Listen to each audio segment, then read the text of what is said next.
Nami. 9:30 na, hindi ka pa rin tulog. Pinatulog ko to si Nami alas 7 kasi naantok na. Naidlip lang saglit, nagising. Ganyan na, oh, sobra ka-active. Bilang oras na. Anong oras na, Nami? Sigaw ng sigaw. Daldal ng daldal si Nami, hindi mo maintindihan. Pa, pa, pa, pa, pa, pa. Clap your hands, clap your hands. Ayaw mo matulog? Nami, 9:30 na. Ako ang napapagod sa'yo. Yeah, ganyan siya. Diyan sa higaan niya, Serko Balintong siya dyan. Ikot ng ikot, nilipat ko siya dito sa higaan namin. Ano? Sisigaw na naman yan siya. Grabe ang likot ni Nami, matindi. Ang ano niya, ang active, ang harot.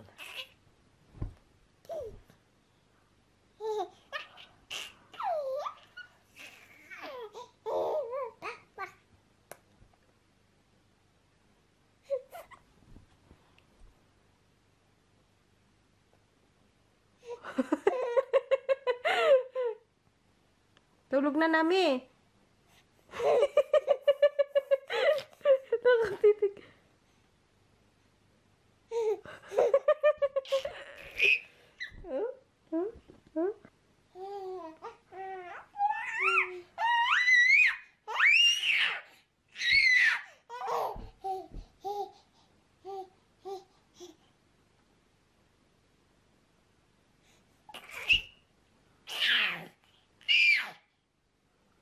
Guten Abend! Ngayon lang ako mag-vlog ng gabi na. Kasi meron akong ginagawa. Gusto ko siyang i-vlog.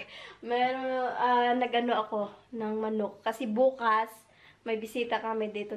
Magtanghalian yung kapatid ni Eric at saka yung asawa. Manok at pansit lang yung lulutuin ko para yung asawa kakain ng manok. Pansit, natikim naman ng pansit yung asawa nun. Ito yung sauce. Ano ko na, babad ko na siya sa sauce para bukas ng maaga. I-oven ko na lang siya. Ito siya, citronin grass. Ano ba yun? Tanglad. Tapos may 7-up. And then may ketchup. And then may ano ito. Ito, nilagyan ko siya ng hoisin sauce. Yan, yun yung ano. Tapos may pepper, may sibuyas, may bawang. Yan, ibabad ko yung manok ko dyan. Yan na, nakababad lang aking manok.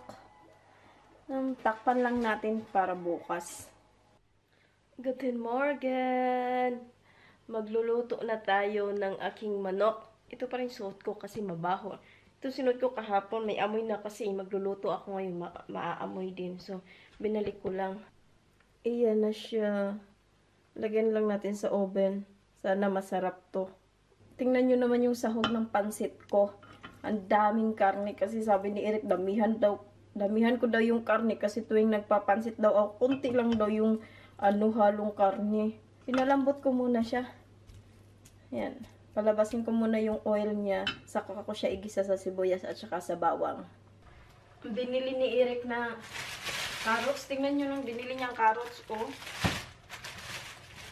Sana yung binili niya yung wala ng dahon. Ang piraso lang pala. Daming dahon. Hindi ko naman kailangan yung dahon.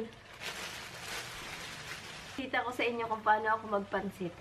Yung pansit ko, laging tinamad na pagluluto. Laging minamadali. Balatan lang natin yung carrots.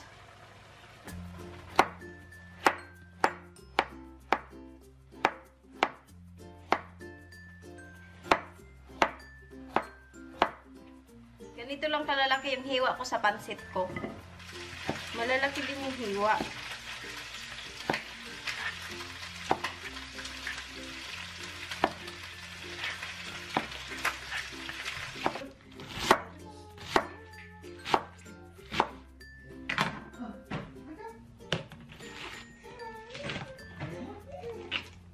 Ito na ang gulay ng aking pansit.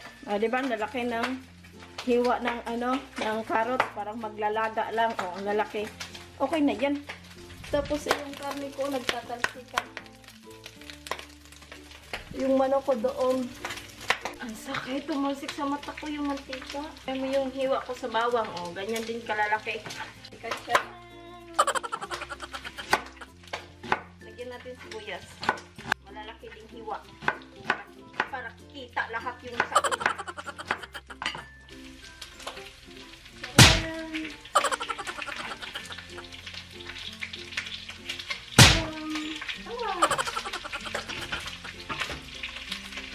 Gising na ikaw. Kain na ikaw, ah. Kain na nami. Para maligo. Liguan mo yan siya, Minshat.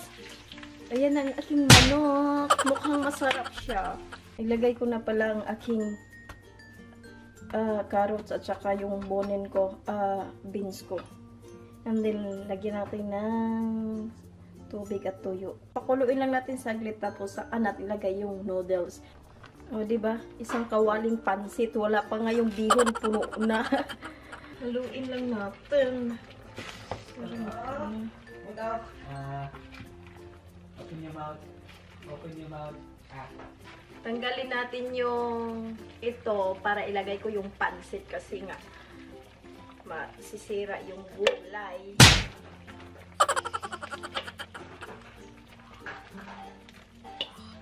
Oh, isang labado ang sahog.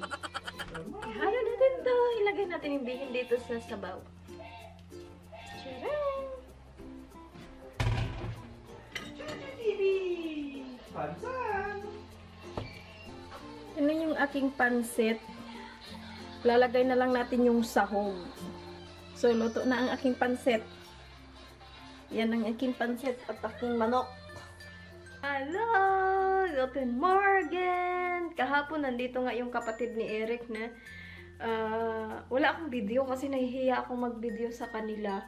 At syak hindi yun magpapabideo. At syak kung may video man ako, hindi yun papayag si Eric na ilagay ko din sa channel ko kasi hindi alam ng mga kapatid niya na nag-YouTube ako tapos ilalagay ko sila sa channel ko tapos may mga nanonood, diba? Ayaw ni Eric ng ganon. Kasi dapat kung gusto ko daw ilagay, ipapaalam ko sa kanila na yung kuha ko sa kanila, ilalagay ko sa YouTube. Ayoko nga, nakakahiya kaya. Wala akong video sa kanila. Yun lang yung video ko, yung nagluluto ako. Ito pa yung ano. Ito naman kasi binigay to ni Eric, binili to ni Eric sa para sa pamangkin niya. Ayan, kasi gusto daw ng ganito. Ang dami nilang laruan na dinala. Hindi ako namimili ng laruan kay namin. Naghihintay lang kaming bigay. Kasi bawat may mga pumupunta dito, bumibisita, laruan binibigay kay namin o di kaya pera. So, nagtambak yung laruan. Dumadami ng dumadami. Hindi ko na kailangan bumili. Sa pamangkin niya ni Eric, ang dami-daming laruan. Ang gulo-gulo kasi ang daming laruan. Kaya ayoko sobrang daming laruan. Yung Christmas tree namin, nandyan pa. Hindi ko alam kung kailan ko tatanggalin yan. Wala pa akong planong tatanggalin yan. Sabi ni Eric, tanggalin daw namin yan sa 12, yung Christmas tree. Kasi hindi ko siya yan matatanggal pag wala si Eric kasi yung mga karton niya nandoon sa killer. Pag nandito siya, may ilalagay agad niyan doon sa killer, maliligpit. So, yun lang kasi pag hindi na naman ako matapos sa aking gagawin hanggat nagdadaldal ako dito sa camera. Kaya, maraming salamat ulit sa inyong patunood. Diyan lang kayo, dito lang ulit ako. Magkita ulit tayo sa susunod na video. Maraming salamat. Bye-bye!